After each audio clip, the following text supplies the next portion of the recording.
ತೆನ್ನಾಲಿ ರಾಮಕೃಷ್ಣನು ವಿಕಟ ಕವಿ ಅಂದರೆ ಹಾಸ್ಯದ ಕವಿ ಎಂಬುದಾಗಿ ಅವನ ಬಗ್ಗೆ ನಾವು ಕೇಳಿದ್ದೇವೆ. ಕೃಷ್ಣದೇವರಾಯನ ಆಸ್ಥಾನದಲ್ಲಿ ಇದ್ದಂಥವನು, ತುಂಬ ಪ್ರಸಿದ್ಧನಾದಂಥವನು. ಒಮ್ಮೆ ತೆನ್ನಾಲಿ ರಾಮಕೃಷ್ಣನಿಗೆ ಕಾಳಿಕಾದೇವಿ ಪ್ರತ್ಯಕ್ಷಳಾಗ್ತಾಳೆ. ಅವಳನ್ನು ನೋಡಿ ವಂದಿಸುತ್ತಾನೆ. ಕಾಳಿಕಾದೇವಿ, ತೆನ್ನಾಲಿ ರಾಮಕೃಷ್ಣ, ನಿನ್ನ ಭಕ್ತಿಗೆ ನಾನು ಮೆಚ್ಚಿದ್ದೇನೆ, ವರವನ್ನು ಕೇಳು ಎನ್ನುತ್ತಾಳೆ.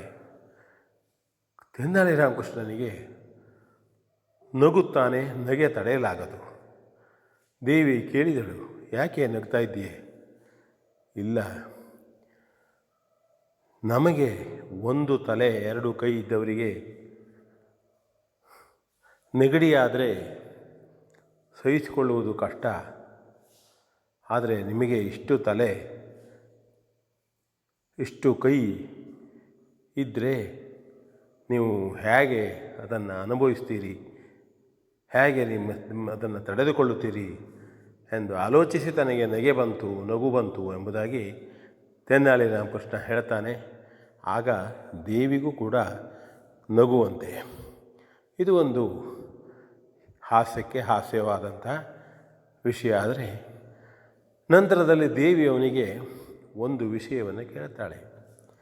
ತೆನ್ನಾಲಿ ರಾಮಕೃಷ್ಣ, ನಿನಗೆ ನಾನು ಇದು ನೋಡು, ಒಂದು ಕುಡಿಕೆ ಮೊಸರನ್ನು ಕೊಡ್ತೇನೆ, ಇದು ನಿನಗೆ ಕುಡಿದರೆ ಧನ ಪ್ರಾಪ್ತಿಯಾಗ್ತದೆ. ಒಂದು ಕುಡಿಕೆ ಹಾಲನ್ನು ಕೊಡ್ತಾ ಇದ್ದೇನೆ, ಅದನ್ನು ಕುಡಿದರೆ ನಿನಗೆ ವಿದ್ಯೆ ಒಲಿಯುತ್ತದೆ ಎಂಬುದಾಗಿ, ನೀನು ಯಾವುದನ್ನು ಆಯ್ಕೆ ಮಾಡಿಕೊಳ್ಳುತ್ತೀಯೇ ಎಂಬುದಾಗಿ ಕೇಳುತ್ತಾಳೆ. ಯಾವುದು ಬೇಕು ನೋಡಿ ತೆಗೆದುಕೋ ಎಂಬುದಾಗಿ ಹೇಳ್ತಾಳೆ. ಆಗ ತೆನ್ನಾಲಿ ರಾಮಕೃಷ್ಣ ಎರಡನ್ನೂ ತೆಗೆದುಕೊಳ್ತಾನೆ. ಆಗ ದೇವಿ ಕೇಳ್ತಾಳೆ, ಅಯ್ಯೋ, ನಿನಗೆ ಯಾವುದನ್ನಾದರೂ ಆಯ್ಕೆ ಮಾಡಿಕೋ ಅನ್ನಲ್ಲ, ನಾನು ಎರಡನ್ನೂ ತೆಗೆದುಕೊಂಡು ಬಿಟ್ಟೆ, ಯಾಕೆ? ಆಗ ತೆನ್ನಾಲಿ ರಾಮಕೃಷ್ಣ ಹೇಳ್ತಾನೆ, ವಿದ್ಯೆ ಇದ್ದಲ್ಲಿ ಬುದ್ಧಿ ಇರಬೇಕು, ಧನ ಸಂಪತ್ತು ಇದ್ದಲ್ಲಿ ಬುದ್ಧಿ ಇರಬೇಕು. ಯಾವುದಾದ್ರೂ ಒಂದು ಇದ್ದರೆ ಸಾಲದು, ಎರಡೂ ಇದ್ದರೆ ಮಾತ್ರ ಅದು ಒಂದು ಸರಿಯಾದಂತಹ ಮಾರ್ಗದಲ್ಲಿ ಹೋಗಬಹುದು, ಸರಿಯಾದಂಥ ಕ್ರಮ. ಆಗ ದೇವಿಗೆ ತೆನ್ನಾಲಿ ರಾಮಕೃಷ್ಣನ ಬುದ್ಧಿವಂತಿಕೆಯನ್ನು ಕೇಳಿ ಸಂತೋಷವಾಗ್ತದೆ.